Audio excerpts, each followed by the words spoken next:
हमारे YouTube channel परमाणु bulletin live को लाइक करें, सब्सक्राइब करें, शेयर करें और कमेंट्स करना न भूलें। नमस्कार दोस्तों मैं अनिल कुमार विश्वकर्मा, आप देख रहे हैं परमाणु बुलेटिन लाइव YouTube चैनल।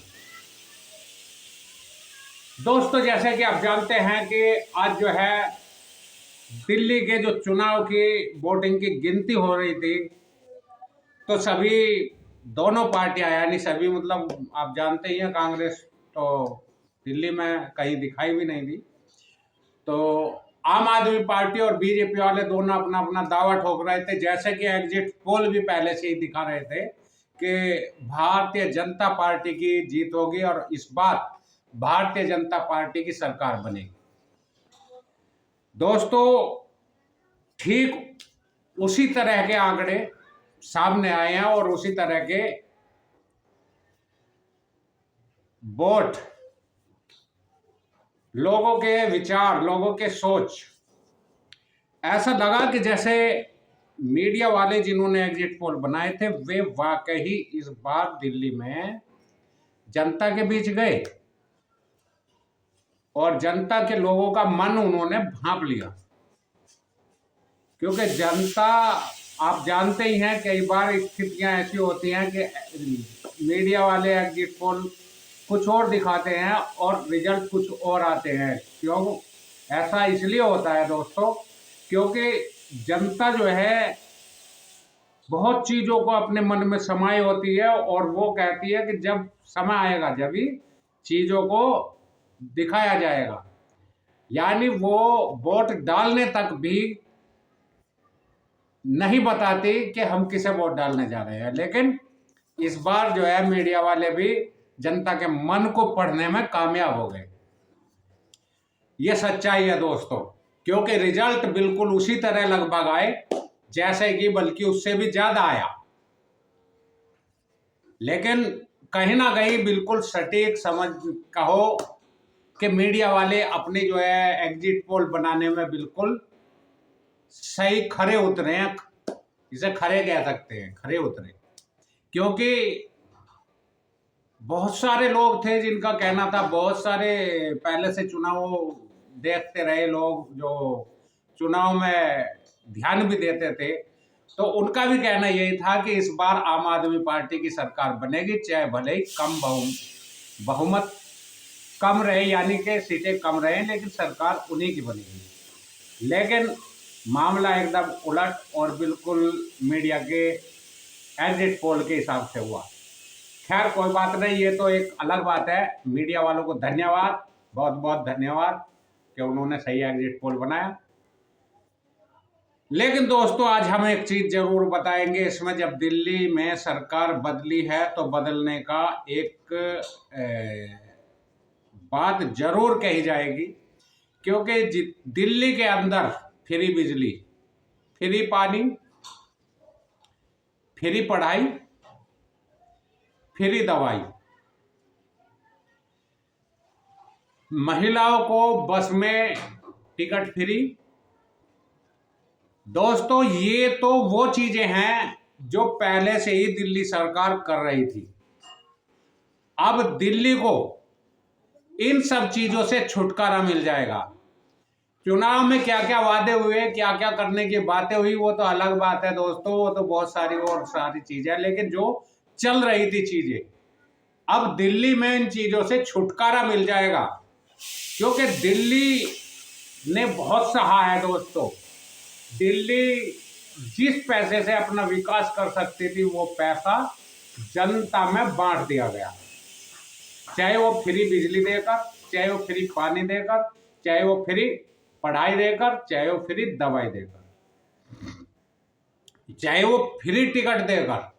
दोस्तों ये सब चीजें होने के बावजूद आज जो है समझो उस युग का अंत हो गया जिस युग में एक तरह से दिल्ली को चूसा जा रहा था। दोस्तों कहते हैं कि जैसे वो लग जाती है ना दीमक, धीरे धीरे जो है उसको खाती है। अब जो है ऐसा लगता है इन सारी चीजों से छुटकारा मिलेगा दिल्ली को और दिल्ली का विकास देखने को मिलेगा।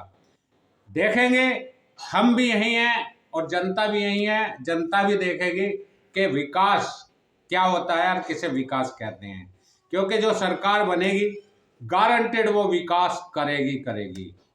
क्यों? क्योंकि ये 27 साल बाद बताया जा रहा है दोस्तों, 27 साल बाद सरकार बनेगी भाजपा की।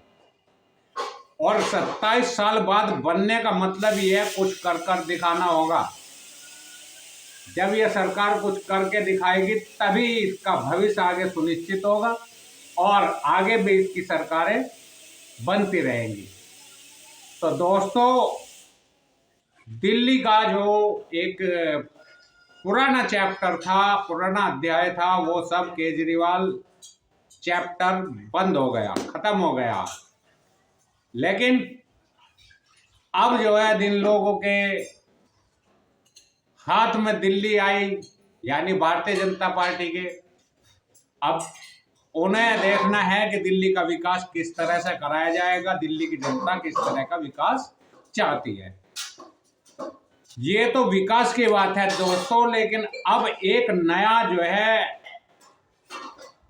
नई चर्चा शुरू हो गई है और वो चर्चा ये है कि दिल्ली का मुख्यमंत्री कौन। दोस्तों, भारतीय जनता पार्टी ने भी कोई चेहरा घोषित नहीं किया था और चेहरा घोषित ना करने की वजह ये है कि अब जो है जैसे ही जीते हैं तो जीतने के बाद अब ये भागदौड़ शुरू हो गई है कि दिल्ली का मुख्यमंत्री कौन बनेगा। अब इस पर सस्पेंस है, बहुत सारी चीजें हैं। अभी तो जीत की खुशियां मनाई जा रही हैं, लेकिन जैसे कि आप जानते हैं प्रवेश वर्मा एक बड़ा नाम है, आप जानते भी हैं। तो प्रवेश वर्मा ये जीतते ही जो है अमित शाह जी से जाकर मिले, ये तो आपको मालूम ही होगा। हो सकता है कि दिल्ली का सीएम प्रवेश वर्मा को बनाया जाए। हालांकि इस हम कोई कंफर्म नहीं कर रहे हैं, लेकिन दोस्तों हम एक केवल आशंका जता रहे हैं कि हो सकता बनाया जाए, क्योंकि अनुमान लगाया जा रहा है और सभी लगाते हैं अनुमान, लगाना सबको लगाना भी चाहिए। अनुमान यही है कि प्रवेश वर्मा को दिल्ली का मुख्यमंत्री बनाया जाए। अगर प्रवेश वर्मा को दिल्ली का मुख्यमंत्री बनाया गया दोस्तों, तो ये तो बात कंफर्म है। इस बात को हम कह सकते हैं कि दिल्ली का विकास निश्चित तो होगा, यानी जरूर होगा, क्योंकि वो प्रवेश वर्मा भी एक पढ़े लिखे और समझदार व्यक्ति हैं और अपने पिताजी से उन्होंने राजनीति सीखी है और राजनीति किस तरह से की जाती है और किस तरह से विकास किया जाता है वो सब उनसे उन्होंने सीखा है। इसलिए अगर वो बनाए गए तो दिल्ली का विकास होगा, इसे सब जानते हैं और ऐसा सबके दिमाग में है भी, क्योंकि लोग चाहते भी यही है कि उनको बनाया जाए। अब दोस्तों कहानी ये है कि बहुत सारी चर्चाएं हैं, हालांकि कुछ लोग कुछ और कह रहे हैं, कुछ लोग कुछ और, लेकिन मेन चीज यही है कि जिसको जो दिख रहा है वो उसकी बात कर रहा है, या जिसके पक्ष में है वो उसकी बात कर रहा है। ये जैसे आंकड़े दिख रहे हैं हम उस पर बात कर रहे हैं। खैर दोस्तों, ये विषय भारतीय जनता पार्टी पर ही छोड़ते हैं और आने वाले समय में मीटिंग करके किसका नाम घोषित करते हैं, कुछ को मुख्यमंत्री बनाते हैं, ये उनके ऊपर है, क्योंकि उनके शीर्ष नेतृत्व अमित शाह, मोदी जी और उनकी जो कमेटी है, कोर कमेटी, वो तय करेगी। खैर कोई बात नहीं दोस्तों, आपने दिल्ली का हाल देखा, दिल्ली में एकदम उलट नतीजे। सोच नहीं रहे थे लोग, लेकिन फिर भी चीजें पलट गई। मीडिया ने जो दिखाया वो सच्चाई नजर आई। मीडिया जनता का मन भांपने में कामयाब हो गई। दोस्तों, ऐसी ही और वीडियो देखने के लिए हमारे YouTube चैनल परमाणु बुलेटिन लाइव को सब्सक्राइब करें, शेयर करें और कमेंट्स करना ना भूलें दोस्तों। लाइक जरूर कर दें दोस्तों, क्योंकि आप लाइक नहीं करते हैं, कमेंट भी नहीं कर पा रहे हैं। कमेंट भी करें दोस्तों, क्योंकि आपको आने वाली सभी तरह की जो भी वीडियो हैं, जो भी आने वाले समय समय पर जो जिस तरह की घटनाएं घट रही हैं वो आपको लाइव दिखाई जाएगी, यानी कि हम जो है आपको वीडियो में बताएंगे। नमस्कार दोस्तों, अगली वीडियो के लिए हम फिर मिलेंगे।